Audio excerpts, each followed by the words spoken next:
जय हिंद साथियों, एक बार फिर से आप सभी का स्वागत है आपके अपने YouTube चैनल पर। दोस्तों, चैनल पर नए हैं तो चैनल को सब्सक्राइब जरूर करिएगा, बेल आइकन कॉल पर सेट करिएगा ताकि आपको मिल सकें ऐसे ही वीडियो का नोटिफिकेशन सबसे पहले।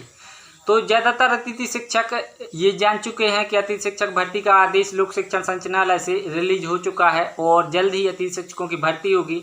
लेकिन उस आदेश में बहुत सारे कन्फ्यूजन हैं। अब कन्फ्यूजन क्या है, आप अतिथि शिक्षक हैं, कुछ समझ गए होंगे, लेकिन कुछ जो कन्फ्यूजन है वो आज मैं आपको इस वीडियो में क्लियर करने वाला हूं। इसके बाद मैं आपको एक चीज़ और बताने वाला हूं। दिनांक में वृद्धि को लेकर बहुत ही महत्वपूर्ण आदेश है और मैं वो आदेश भी आपको आगे वीडियो में दिखाऊंगा। लेकिन उससे पहले ये आपको जानना जरूरी है कि जो पुराना पैनल है उसके आधार पर अतिथि शिक्षकों की भर्ती कैसे होगी। तो आप सभी पहले ये जान लें कि पूर्व में जो पैनल बनाया गया था उसी आधार पर अतिथि शिक्षकों की भर्ती होगी। अब जैसे आप पहले पैनल में थे और उसी आधार पर मेरिट सूची तैयार होगी, तब आपका सिलेक्शन होगा। अब दूसरा देख लें, आप विद्यालय स्तर पर तैयार पैनल व मेरिट सूची के आधार पर ही GFMS पोर्टल पर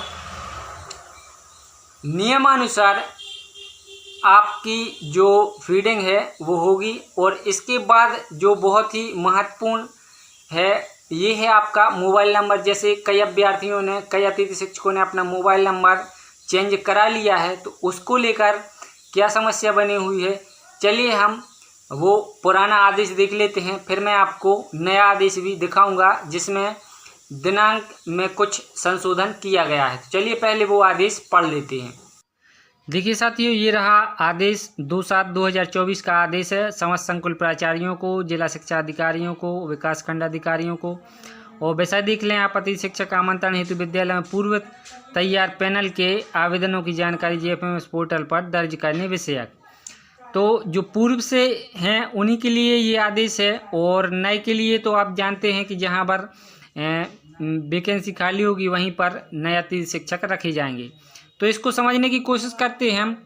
विषय अंतर्गत शैक्षणिक सत्र 2023-24 में शाला प्रभारियों द्वारा अतिथि शिक्षक आमंत्रण हेतु विद्यालय स्तर पर पूर्व से तैयार आवेदकों की जिस मेरिट सूची से अतिथि शिक्षकों को आमंत्रित किया गया हो, विद्यालय स्तर पर तैयार समस्त पैनलवार मेरिट सूची की जानकारी को GFMS पोर्टल पर नियमानुसार प्रक्रिया अनुसार दर्ज करवाएं। देखिए, ये रहा।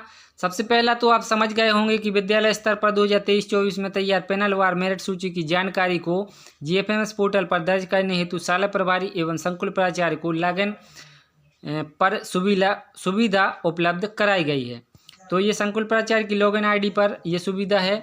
दूसरा समझ लें आप, शाला प्रभारी एवं संकुल प्राचार्य पूर्व से तैयार, मतलब पहले से तैयार, जो 23-24 में तैयार किया गया था पैनल जिसमें आप काम कर रहे थे, उसकी प्रविष्टि हेतु, मतलब उसके सत्यापन हेतु संबंधित आवेदक यूजर नेम अर्थात मोबाइल नंबर की प्रविष्टि करेंगे, जो आपका मोबाइल नंबर पहले से डला हुआ था पैनल में, तथा मेरिट क्रम में जिस आवेदक को आमंत्रित किया गया था, मतलब जैसे आपको आमंत्रित किया गया था, आप पहले से कार्य कर रहे थे, उस आवेदक के रिमार्क कॉलम में चयनित लिखना होगा।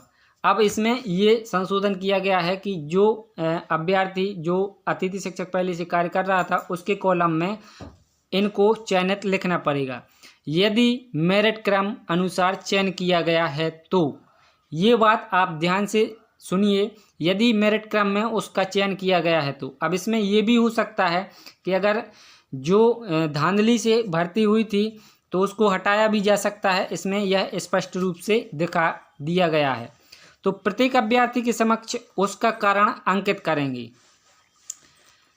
ये कारण भी इसमें अंकित करना है। तीसरा समझ लें, यदि पैनल की जानकारी प्रविष्ट करते समय, सत्यापित करते समय किसी आवेदक का मोबाइल नंबर प्रविष्ट करने पर रिकॉर्ड नॉट फाउंड प्रदर्शित होता है, तो इसका तात्पर्य है कि संबंधित आवेदक द्वारा यूजर का नेम, मोबाइल नंबर परिवर्तित कर लिया गया है।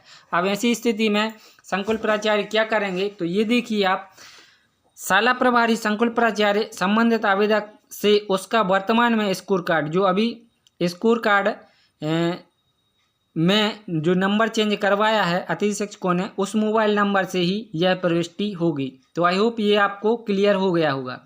चौथा है, विद्यालयवार विषयवार पैनल सत्र 2023-24 की जानकारी को शाला प्रभारी संकुल प्राचार्य 5 जुलाई 2024 तक पोर्टल पर दर्ज कराना सुनिश्चित करेंगे। अब देखिए, इसमें ये दिनांक को लेकर कन्फ्यूजन है जो मैं आपको आगे वीडियो में बताऊंगा। तो ये 5 जुलाई तक इनको क्लियर करना होगा। छठवां है संकुल प्राचार्य समाजशालाओं की अंतिम रूप से प्रविष्टि कराने का दायित्व संकुल प्राचार्य का होगा। यह प्रविष्टि दिनांक 6 जुलाई 2024 तक अनिवार्यता पूर्ण रूप से हो जाए, इसे जिला शिक्षा अधिकारी सुनिश्चित करेंगे। तो 5 तारीख तक संकुल प्राचार्य और 6 तारीख के बाद जिला शिक्षा अधिकारी को यह सुनिश्चित करना होगा। तो ये सारे डाउट आई होप आपको क्लियर हो गए होंगे। अब मैं आपको नेक्स्ट वीडियो में जो अभी इसके बाद मैं आपको डालने वाला हूं, उसमें आपको दिनांक वृद्धि को लेकर बहुत ही महत्वपूर्ण न्यूज़ बताने वाला हूं।